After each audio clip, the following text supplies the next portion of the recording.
Maximum எல்லாம் ஓடிட்டு இருக்க ஒரு விஷயம் என்னன்னா, ஒரு எம்ப்ளாயாக இருக்கட்டும், ஒரு செல்ஃப் எம்ப்ளாய் இருக்கட்டும், ஒரு பிஸ்னஸ் பண்ணுறவங்க, ஒரு இன்வெஸ்ட்மெண்ட் பண்ணுறவங்க, ஃபினான்ஷியல் பணம் பணம் எல்லாருக்குமே முக்கியம். என்கிட்ட நிறைய நல்ல ஆரோக்கியம் இருக்குது, ஆனால் என்கிட்ட பணமே இல்லை, ஏன்னா கூட இருப்பாங்களா? இருக்க மாட்டாங்க.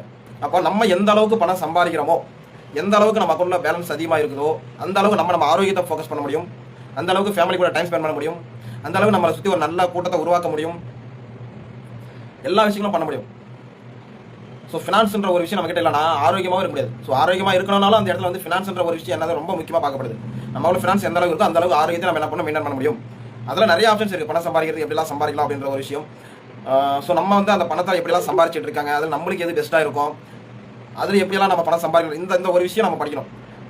இல்லைனா நம்ம சம்பாதிக்கிற பணத்தை அது என்ன பண்ணணும், அதை எப்படி இன்னும் அதிகப்படுத்தலாம், எங்கெல்லாம் இன்வெஸ்ட் பண்ணலாம், எப்படி மல்டிபிள் இன்கமாக மாற்றலாம். அப்போ இந்த ஒரு விஷயங்கள் ஃபினான்ஸ் நோக்கி நம்ம நிறைய விஷயங்கள் படித்து அதுக்கு தகுந்த மாதிரி நம்ம செப்பரேட் பண்ணும்போது காலங்கள் போக போக நம்மளோட ஃபினான்ஸ் வந்து அளவுக்கு அதிகமாக நம்ம அக்கௌண்ட்டில் கிரெடிட் ஆகிட்டே இருக்கும், அக்கௌண்ட்டில் பணம் இருக்கும்.